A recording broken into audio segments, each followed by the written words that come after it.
Dito makikita nyo, simula na yung mga twisties dyan ng Sungay Road. Ah, twisties na yan. Tapos, kita nyo paahon pa yan. Yan, medyo okay pa yung siko na yan eh. Siguro mga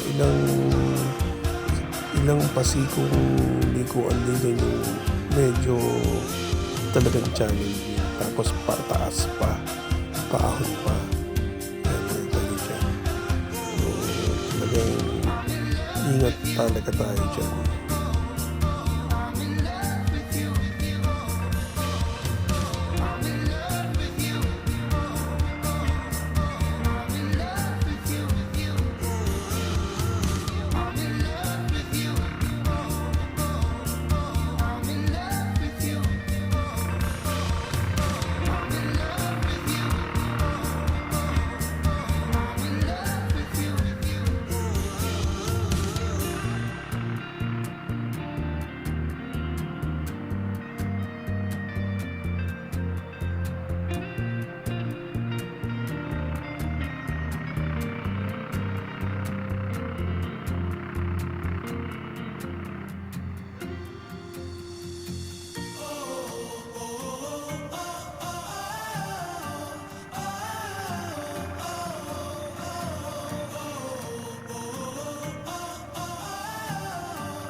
Actually, kaya natin na abutin yung from Talisay, Sungay Road, tapos sa Tagaytay.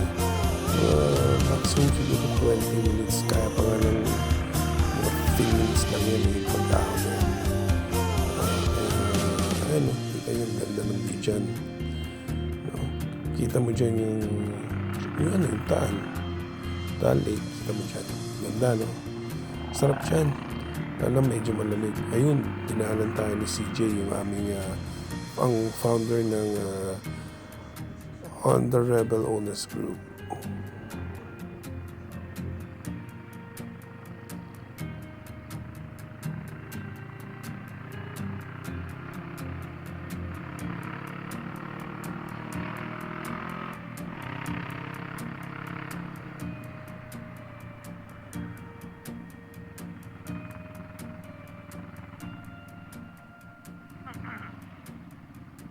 Sa lugar na to, alam ko, nagkaroon din ng landslide during nung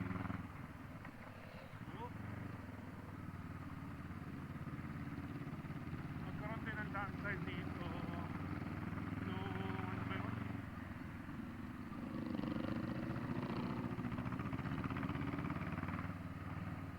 Dulas.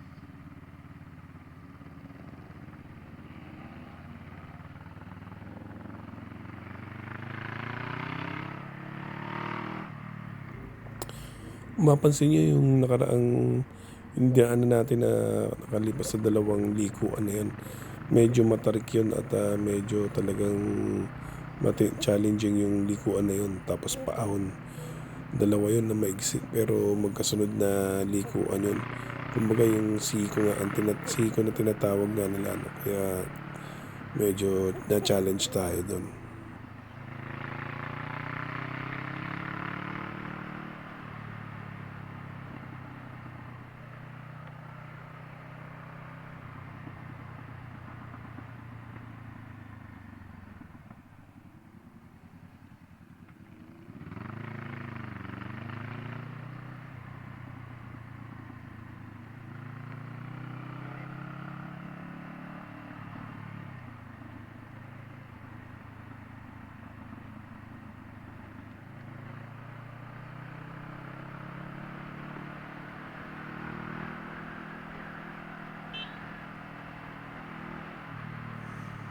Dito sa part na to, sa halfway na siguro tayo doon sa ating biyahe paakyat na, no?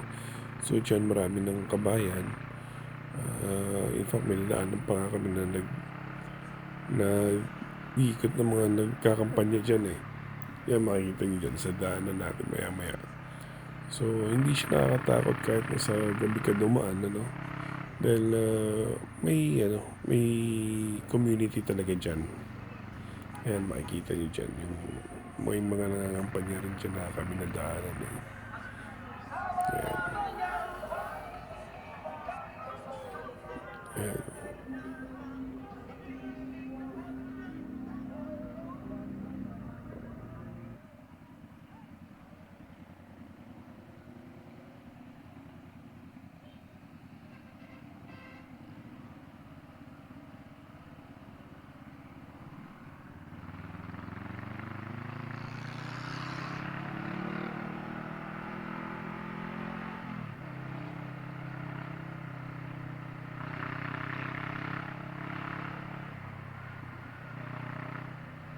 Sige, umakit na tayo ng Tagaytay.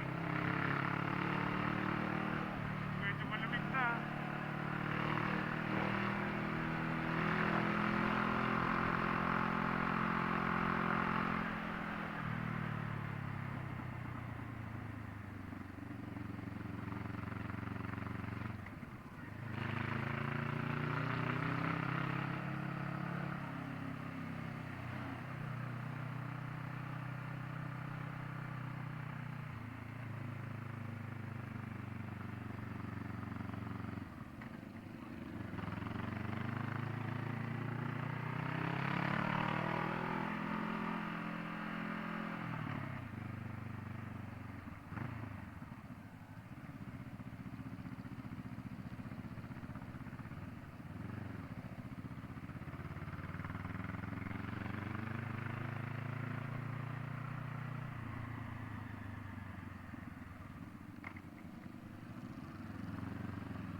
Ayan, Tagaytay na tayo. Yung kalsada na yan, Tagaytay na yan, papunta ng Picnic Grove. Alright.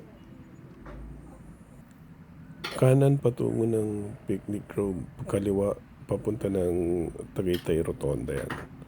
Alright, don't forget to subscribe to Rock Ventures TV.